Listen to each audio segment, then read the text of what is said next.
Assalamualaikum warahmatullahi wabarakatuh. Selamat pagi Jakwi Radar. Kembali lagi kita ketemu di Ratek Show, Radar Tegal Show bareng saya Niandok Ceplok. Dan hari ini seperti biasa ya di jam 10 sampai nanti jam 11 siang sudah hadir tamu saya yang spesial banget dari Perumda Tirtahayu Kabupaten Tegal. Langsung kita sapa di sebelah kanan saya. Narasumber kita ada Pak Sofianto Reguntur. Ya. Dan beliau adalah Kasubag Pelayanan dan juga Humas. Selamat siang Pak. Selamat siang. Dan di sebelahnya ada Bapak Muhammad Furqon. Beliau adalah Kasubag Perencanaan Teknik. Leres nggih Pak? Betul. Apa kabar hari ini Bapak-bapak? Kok tegang banget? Baik. Biasanya tegang Pak ini. Senyum dulu mungkin atau ketawa. Baik, alhamdulillah baik. Ya. Baik, dan Jakwi Radar hari ini kita akan ngomongin tentang pola hidup sehat nih Pak, pola hidup sehat lewat air PDAM yang sudah berklorinasi Jakwi Radar ya. Diingetin lagi berklorinasi. Nah, kalau kemarin kita udah bahas mengenai yang kaporit, ini juga nanti sedikit diulang ya Pak ya. Nah, kalau PDAM, Perumda Tirta Air Minum, ini ada promo apa di bulan ini Pak? Kalau di bulan ini memang belum ada promo Mbak ya. Biasanya promo itu nanti di menjelang akhir tahun. Menjelang akhir tahun saja? Menjelang akhir tahun saja sementara. Dan memang peminatnya banyak. Peminatnya banyak. Dan kalau kemarin itu kayaknya habis ulang tahun ya Pak? Ya, kita habis ulang tahun yang ke-30. Ada penghargaan khusus nggak sih untuk pelanggan yang mungkin bayar tepat waktu gitu Pak? Jadi untuk apa nih? Untuk hari ulang tahun setiap tahunnya, kita memang ada program yang reward pelanggan. Ya, doakan saja semoga reward ini berjalan seterusnya. Setiap 1 tahun sekali ada hadiah utamanya itu motor. Itu setiap tahun Pak? Setiap tahun. Nggak berubah gitu, rumah mungkin? Mungkin kalau rumah saya juga mau itu. Jadi kriterianya itu ada 2. Yang hadiah utama kemarin itu Vario. Oh gitu. Yang syaratnya itu 1 tahun pembayaran tidak melebihi tanggal 10. Jadi tanggal 1 sampai tanggal 10 itu hadiah utama pertama. Yang hadiah utama kedua itu dari 1 sampai tanggal 25. Dari tanggal 1 sampai tanggal 25 itu tetap diikutkan? Tetap, karena itu belum melewati batas jatuh tempo pembayaran. Walaupun tanggal 25 sekalipun Pak? Iya. Oke. Jadi kan pembayaran kita kan jatuh temponya tanggal 25. Jadi mungkin dari 52.000 pelanggan, kita nanti 52.000 pelanggan itu untuk Kabupaten Tegal saja? Kabupaten Tegal saja. Mantap Jakwi Radar. Jadi ada sekitar berapa kemarin tuh, jumlah tepatnya saya kurang hafal, tetapi kita sortir dari tanggal 1 sampai 10 ada berapa, tanggal 1 sampai 25 ada berapa. Oh gitu, itu hanya kriterianya itu saja ya Pak ya? Itu saja. Atau ada kriteria yang lain? Tidak ada. Kalau misalkan dari keluarga besar Perumda Air Minum ini boleh ikut nggak? Tidak boleh. Untuk karyawan sudah kita filter, kita sisihkan tidak boleh ikut walaupun yang bersangkutan karyawan itu bayar tepat waktu. Oh gitu. Karena itu khusus untuk pelanggan masyarakat saja umum, bukan ini karyawan. Sangat adil sekali ya. Berarti adil juga yang dari tanggal 1 sampai dengan tanggal 10. Nah, makanya jangan sampai kalau misalkan pengen dapetin hadiah utama jangan sampai lebih dari tanggal itu ya Pak ya. Betul. Ada rencana ke tahun depan itu hadiahnya lebih besar lagi dari motor? Nanti doakan saja Mbak. Doakan saja. Barangkali bisa dinaikkan mobil atau kereta. Wow. Kereta api.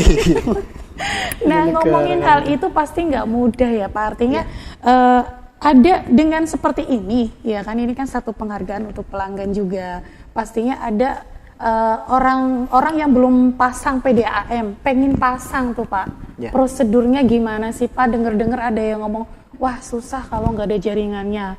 Jadi gini Pak, saya pernah dulu rekan kerja ya Pak, itu rumahnya di Mas Anton tadi yang ngobrol sama Bapak barusan. Itu rumahnya di area Setu Pak. Setu. Iya, area Setu itu udah mau iuran sebenarnya semuanya, udah mau pasang ada berapa rumah itu 10. Tapi saya pernah hubungin Bapak waktu itu kalau nggak salah ya.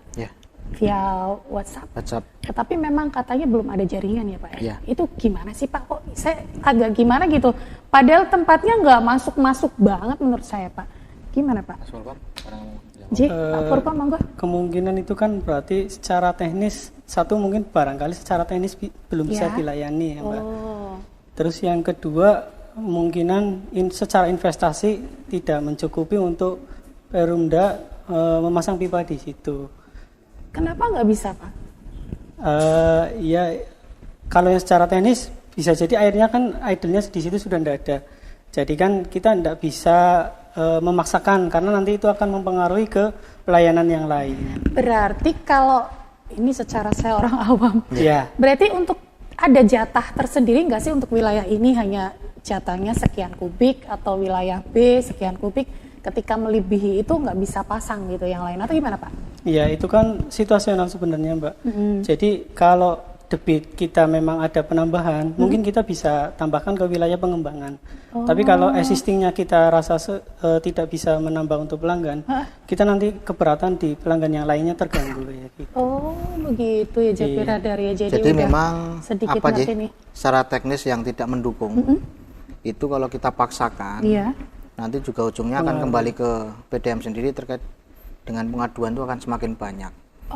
Jadi airnya bisa tidak lancar, terus kecil. Lah, jangan sampai nanti pelanggan yang sudah sebelum ada penambahan itu sudah lancar, nanti setelah penambahan itu dipaksakan malah nanti terganggu. Oh gitu. Terus bisa jadi aliran airnya jadi sedikit atau gimana itu Pak? Iya, kurang maksimal istilahnya. Kurang maksimal yang tadinya biasanya banter banyak gitu jadi kecil ya, karena terbagi ya Pak ya. Oh begitu. Tapi kalau perhitungan teknisnya masuk, seberapapun banyaknya kita bisa saja. Oh gitu. Nah kemudian kalau untuk syarat pasang nih Pak, syaratnya apa sih Pak? Syarat pasangnya itu mudah, hanya fotokopi KTP, fotokopi KK. Dan menyediakan bentuk fisik materai 10.000 satu lembar. Kalau dulu mungkin masih ada materai yang 3.000 dan 6.000. Tapi dengan peraturan yang baru itu hanya yang berlaku 10.000. Nah itu memang beberapa kasusnya KTP di luar Tegal tidak apa-apa. Oh boleh Pak. Yang penting bentuk fisik bangunan itu alamat yang jelas. Oh begitu. Jadi setelah mendaftar lewat kantor, nanti mengisi surat permohonan langganan, nanti bertanda tangan bermaterai, nanti baru dari pihak hubungan langganan depan berkoordinasi dengan Mas Wurkon, perencanaan teknis, untuk perhitungan teknisnya nanti bagaimana. Dan nanti kalau dari hasil dari survei itu oke, baru dari hubungan langganan nanti menghubungi pendaftar untuk menyelesaikan biaya administrasinya. Biayanya berapa ini Pak? Untuk biaya administrasinya itu 2,5 sampai 3 juta. 2,5 sampai 3 juta. Bisa dicicil atau langsung geletak, Pak? Bisa dicicil bisa. Bisa langsung tunai bisa. Kalau dicicil, misalkan saya contohkan bahwa biayanya 2,5 juta. Jadi uang mukanya itu 1,5 juta dulu. Nanti yang 1 juta bisa diangsur selama 10 bulan. 10 bulan. Bersamaan dengan pembayaran rekening air setiap bulannya. Ringan ya, menurut saya. Ringan gitu. Iya dong, dengan air PDAM yang memang sudah berklorinasi dan sehat, Jakpir Radar ya. Baik, saya pengen tanya lagi tapi nanti ya. Yaudah Jakpir Radar jangan kemana-mana, tetap untuk Radar Tegal Show.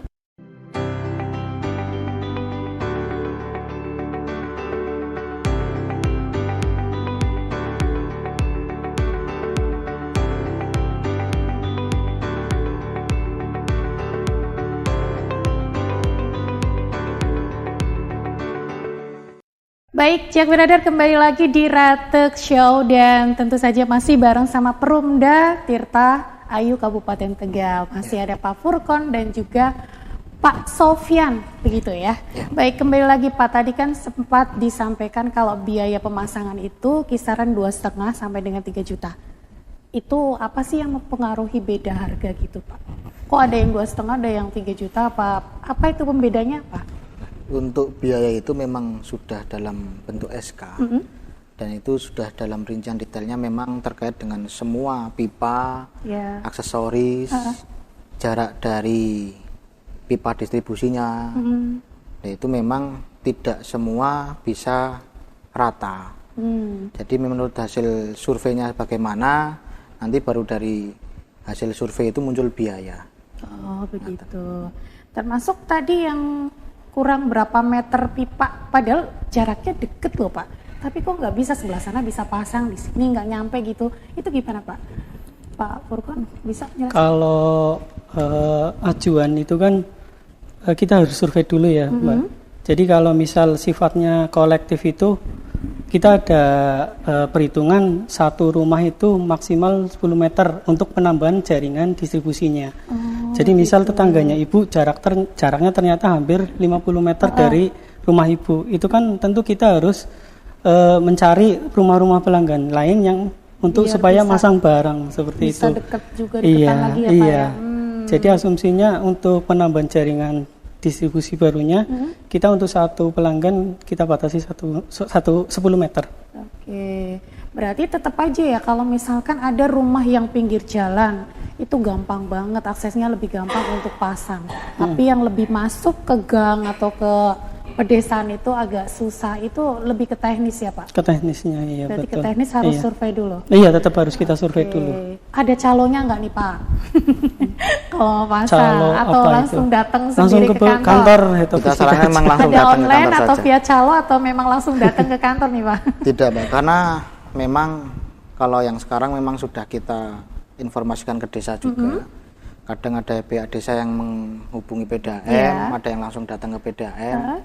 Memang sedikit menyinggung bahwa seperti yang tadi Mas Furqon sampaikan, bukan susah tidak, tapi seperti contoh bahwa dulu kita pengen masuk ke suatu desa yang awalnya itu penggunaannya itu memang penggunaan air sumur, yang mana kita tidak bisa menjamin bahwa kualitas air sumur itu terjamin atau tidak untuk kesehatan kita. Tapi dengan maksud seperti itu, kita pertama kali memang susah masuk. Baru kita nyari ke kepala desa, misalkan kita kasih contoh 1-2 orang pasang, baru mereka membandingkan kualitas air PDAM dan kualitas air sumur itu ternyata berbeda. Gitu. Bedanya apa sih Pak? Kenapa kemudian orang yang sudah punya sumur, ya kan? Itu ayolah pakai PDAM gitu. Yang terutama mungkin kualitas airnya Kualitas airnya gimana Pak? Karena kalau air yang aman dan sehat itu kan sebenarnya ada parameternya ya. Itu contohnya tidak berbau, tidak berasa, tidak berwarna, kemudian tidak mengandung mikrobiologi berbahaya, serta tidak mengandung logam berat. Kalau kita supaya tahu itu kan harus kita ujikan melalui laboratorium. Untuk perumda air minum sendiri itu kan kita sudah melakukan pengujian tiap bulan untuk menjaga kualitas air kita sebelum didistribusikan ke pelanggan. Sedangkan untuk air sumur sendiri kan tukang sumur kan tidak melakukan pengujian air ya. Jadi kita tidak tahu kondisi tanah di situ seperti apa. Hanya berapa meter keluar air. Intinya keluar air. Kalau udah bening nih baru bisa dipakai. Ya padahal memang menambahkan bahwa di PDAM kan parameternya sudah sesuai dengan kita upayakan Permenkes 492 tahun 2010. Air minum. Jadi memang sangat ketat untuk uji kualitas airnya. Setiap bulan kita uji sampel bersama dengan Dinkes di titik-titik yang acak menyebar di seluruh wilayah. Yaitu hasilnya juga yang memutuskan di Dinkes dan sudah memenuhi syarat. Tetapi kalau air sumur memang kita tidak tahu untuk kualitas airnya bagaimana.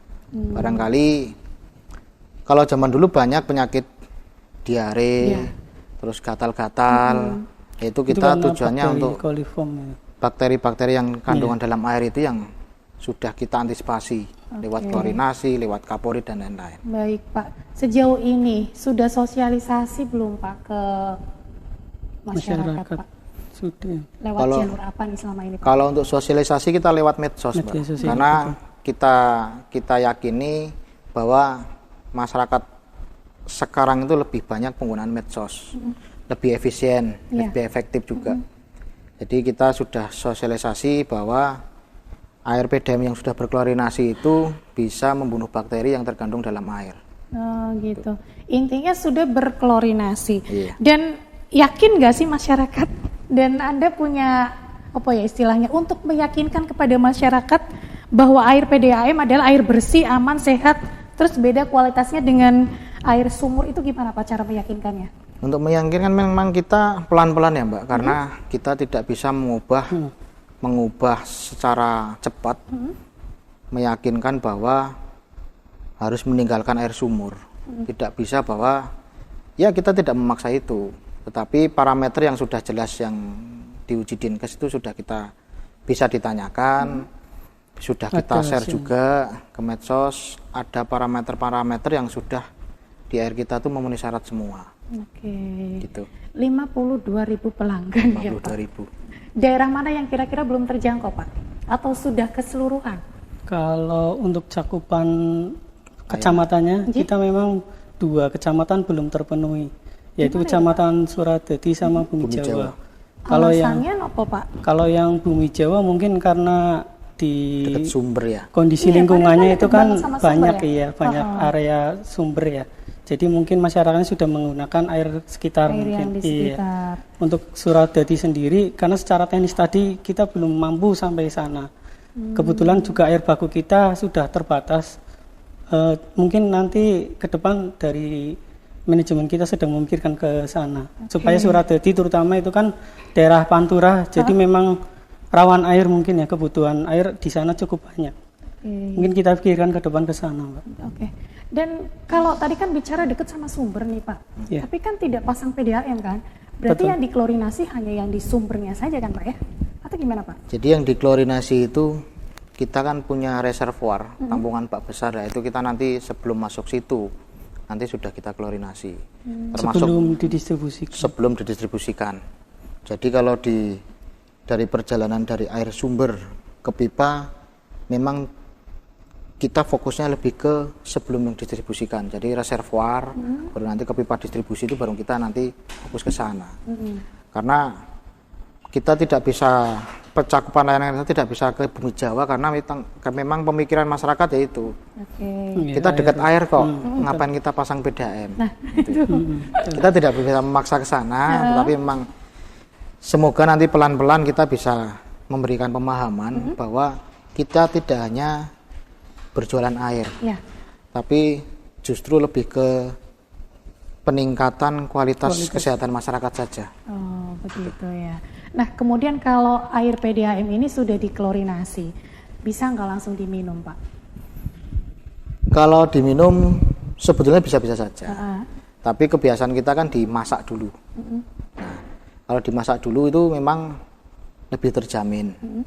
Tapi mau langsung diminum pun tidak masalah karena parameter klorinasi juga kita sudah itu ada perhitungan, tidak hanya yang penting ada aturannya lah, biar yang dikonsumsi itu juga tidak merugikan kesehatan.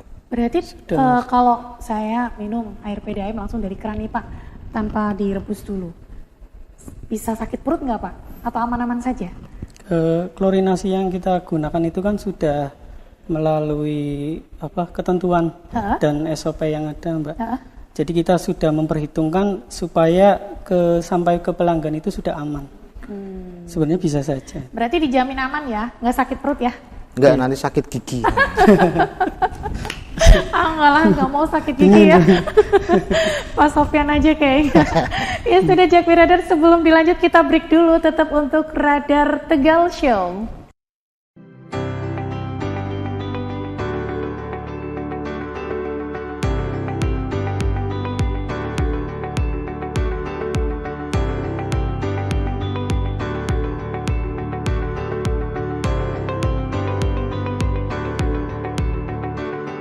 Baik, Jakwi Radar, lanjut lagi kebersamaan kita bersama dengan Perumda Air ya, PDAM Kabupaten Tegal, Perumda Tirta Ayu.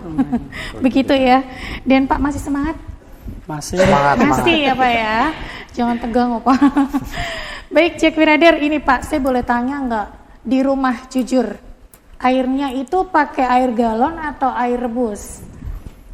Saya? Iya. Kalau saya pakai air rebus. Air rebus. Kalau Pak Furkon masih di rumah nggak nyediain air galon gitu Pak? Enggak, kita pakai air rebus. Wah, luar biasa. Berarti diterapkan di kantor sampai ke rumah ya. Tapi gini Pak, kalau misalkan kita mau bepergian, kan suka bawa air yang di botol itu Pak, diisi dari rumah atau beli di jalan? Kita dari rumah. Kita kan punya botol. Biasanya saya kalau pergi ada botol dari rumah itu, kita isi dari rumah. Wah, luar biasa ya. Tapi kalau saya Pak jujur aja masih suka yang pakai AMDK ya, air minum dalam kemasan itu. Sehat enggak sih Pak? Kalau sehat, tentu sehat. Karena kan semua produsen air minum dalam kemasan itu kan sudah memenuhi syarat mutu dan ketentuan yang ada, Mbak. Baik itu legalitasnya juga beliau sudah memenuhi kan. Jadi menurut kami ya sehat. Berarti boleh nggak dikonsumsi harian, Pak? Tentu boleh. Boleh saja. Boleh saja. Air minum kemasan. Oke, berarti kadarnya pasti berbeda dengan punya PDAM. Kenapa PDAM nggak bikin air kemasan, Pak? Yang kan memang sudah dijamin kebersihannya begitu, Pak. Yang paling utama itu kan karena air minum dalam kemasan itu kan perlu investasi juga. Ada beberapa faktor mungkin ya. Yang satu tentu kita harus memikirkan air bakunya kita supaya kita bisa produksi airnya untuk dalam kemasan. Kemudian kita harus memenuhi legalitasnya tadi, mulai dari legalitas perusahaan, produksi, kemudian pabriknya kita harus kita bikin. Untuk faktor yang lainnya tentu dukungan dari pemerintah daerah mungkin dukungan dari pemerintah daerah mungkin next akan seperti itu kali ya. Mudah-mudahan ya mereknya PDAM kan luar biasa. Baik, kemudian dari tadi kita menganjurkan untuk yang belum pasang PDAM masih ada kuota banyak kan ya Pak ya? Kita atau gimana untuk kabupaten? Tidak membatasi kuota sebetulnya. Selama masih kita utamakan yang penting dalam teknisnya itu teknis, betul. Sudah mampu, sudah memenuhi syarat. Setelah hasil surveinya kita tidak membatasi sampai berapa puluh ribu pelanggan. Berarti tidak dibatasi sama sekali. Tidak dibatasi. Ya, berarti ini masih dibuka luas untuk yang mau pasang PDAM ya Pak ya. Begitu nggih. Nah, keuntungannya apa sih Pak jadi pelanggan PDAM? Kalau keuntungannya sih sebetulnya kita menyinggung kembali lagi ke pola hidup bersih dan sehat. Yaitu memang karena air PDAM itu kan sudah melewati proses klorin, terus lewat uji lab Dinkes juga, kerjasama dengan Dinkes, dan sudah dipastikan bahwa air PDAM itu kan aman untuk konsumsi. Nah sebetulnya nyambung ke pola hidup sehat yang tadi Mbak, jangan sampai nanti kita tersebar penyakit, terkena penyakit yang penyebarannya itu melalui air. Seperti diare, gatal-gatal yang tadi. Karena memang kita tidak mau memaksa, tetapi memang kita pelan-pelan menganjurkan ke masyarakat itu tujuannya hanya untuk jangan sampai masyarakat itu sakit yang dengan penyakit penyebarannya lewat air. Begitu ya sebetulnya. Mungkin ada penambahan juga mungkin. Monggo, silakan Bapak. Kayak tentunya kan kemudahan akses ya, karena kan kita sudah langsung melalui pipa kita di depan secara perpipaan. Kemudian mungkin bisa ditambahkan itu loh, Pak Mas. Kita kan juga call center kita kan 24 jam. Jadi ketika sudah menjadi pelanggan kita itu kan akses pengaduan baik itu secara administrasi ataupun teknis, terutama teknis mungkin ya. Itu kita sudah 24 jam, Mbak. 24 jam. jam. Jadi pelanggan kita sudah berkomitmen perusahaan kalau ada pengaduan di jam berapapun secara teknis kita bisa tangani langsung. Oke, kalau ini untuk hanya Kabupaten Tegal atau untuk PDAM Kota juga sama, Pak? Tidak, kita untuk perusahaan kita ya, Perumda. Gitu, berarti kalau untuk hal-hal seperti itu artinya teknis itu ataupun peraturan penerapan yang ada di perusahaan masing-masing itu otonom atau memang gimana nih, Pak? Nah itu kan kita kan di bawah pemerintahan daerah kabupaten kota masing-masing. Walaupun mungkin namanya sama, dulu PDAM. Betul. Tetapi untuk pemilik dan kebijakan itu di bawah pemerintahan kabupaten kota masing-masing, di bawah bupati wali kota masing-masing. Jadi belum tentu sama peraturan di Kabupaten Tegal dengan peraturan yang di kota Tegal. Oke, begitu ya Jack Rider. Berarti kalau yang dijamin 24 jam deh, udah Kabupaten Tegal aja. Begitu ya. Ya udah jangan kemana-mana, masih ada satu sesi lagi, tetap bareng sama Perumda Tirtayu Kabupaten Tegal untuk Radar Tegal Show.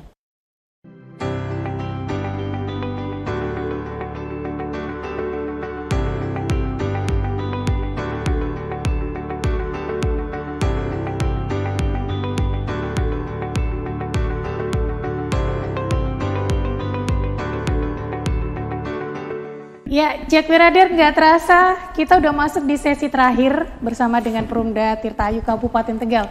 Biar saya hafal ngomongnya gitu ya. Baik Pak Sofyan dan Pak Furkon, masih kita ngomongin tentang klorinasi dari tadi ya Pak ya. Klorinasi itu apa sih Pak? Klorinasi itu proses yang dilakukan untuk menjaga mutu kualitas air, Mbak. Jadi kalau desinfeksi sendiri itu ada artinya sendiri. Untuk klorinasi itu proses yang dilakukan menggunakan bahan klorin istilahnya. Bahan klorin, yang bau-bau kaporit itu ya? Salah satunya desinfektannya itu kaporit. Dan itu yang paling menyengat kayaknya. Iya, mungkin. Paling terasa itu bahwasanya kalau bau kaporit itu tanda bahwasanya PDAM sudah dilakukan malahan, Oh, begitu. Tapi jadi, kita lakukan sesuai dengan batasannya. Jadi sampai ke pelanggan itu tidak terlalu tidak terlalu ini. Ada nilai parameternya memang di situ. Oke, selama ini dari 52.000 pelanggan banyak yang protes nggak Pak dengan bau kaporit itu? Banyak. Jujur aja banyak karena belum terbiasa saja. Betul. Belum terbiasa. Karena di contoh di wilayah Kabupaten Tegal dengan Brebes itu beda. Kalau di wilayah Kabupaten Tegal itu bau kaporit malah protes. Tapi kalau di wilayah Brebes, kalau tidak salah itu, saya pernah dengar cerita dari teman-teman PDAM Brebes, kalau tidak bau kaporit malah protes. Jadi kebalik. Ya? Jadi padahal kan bahwa air yang dikonsumsi itu bau kaporit, berarti air itu aman untuk konsumsi karena sudah lewat klorinasi. Jadi bakteri-bakteri yang penyebab penyakit itu sudah hilang, terbunuh. Berarti justru kalau udah diklorinasi itu pasti aman dan sehat ya Pak ya? Iya. Oke, baik Pak. Kemudian kalau untuk pemakaian air ya Pak, kadang saya sendiri juga udah mencoba mengirit menurut saya. Tetapi ternyata setelah jatuhnya tanggal penagihan itu kok besar keluarnya ya. Itu kenapa Pak? Ada settingannya nggak sih, settingan sendiri di itu ya? Apa sih namanya? Nggak ada sebetulnya. Meterannya. Ya, apa nggak ngaruh ketika biasanya kan bisa dikecilin, dibesarin gitu tuh ngaruh nggak sih Pak sebenarnya?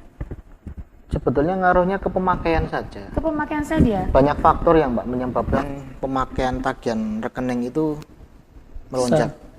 Karena apa itu Pak? Satu memang pemakaiannya itu memang banyak, besar, pola pemakaiannya itu. Kedua bisa jadi instalasi yang setelah meter air itu ada yang bocor tapi tidak muncul ke permukaan. Berarti nggak diketahui gitu ya Pak? Tidak diketahui. Biasanya yang seperti itu memang banyak kasus terjadi di perumahan.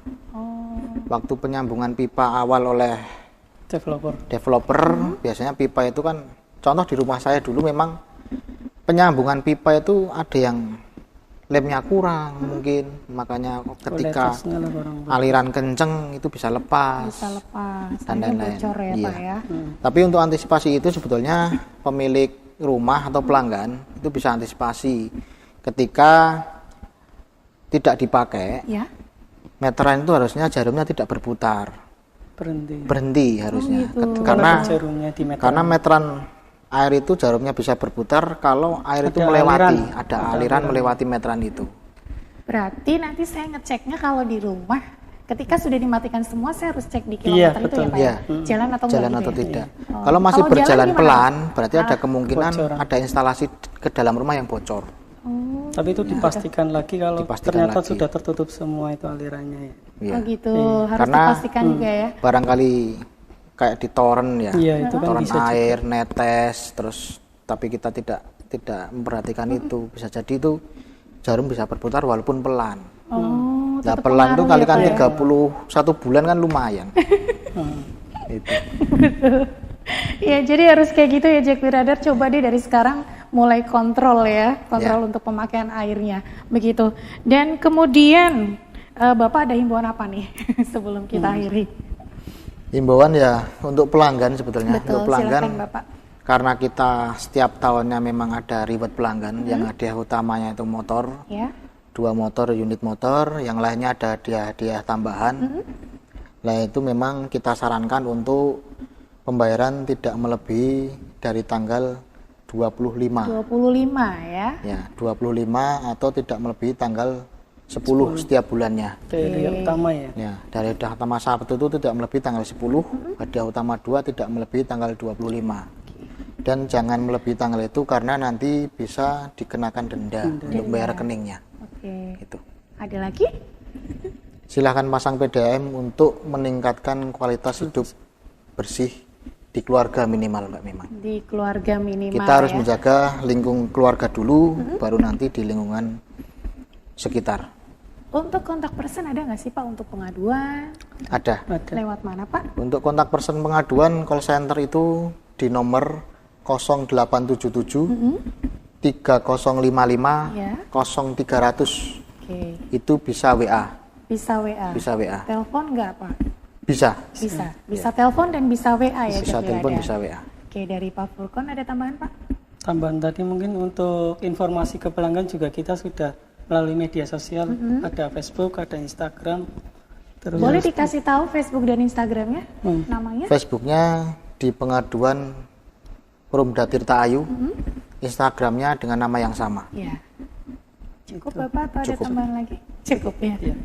Baik, Jack Wirada, mudah-mudahan mulai dari sekarang ya yang sudah pasang PDAM tambah yakin kalau airnya sehat dan kalau bau-bau kaporit itu nggak masalah, justru itu akan jadi tambah sehat. Ya. Begitu ya, dan dijamin itu ya Pak ya. Jamin. Yang belum pasang PDAM silahkan pasang. Mumpung barangkali dan spesial buat yang memang sudah ada jaringannya, begitu ya Pak ya. Betul. Dan sampai di sini saja saya pamit untuk Radar Tegal Show kesempatan siang hari ini. Saya akhiri, wassalamualaikum warahmatullahi wabarakatuh. Waalaikumsalam warahmatullahi wabarakatuh.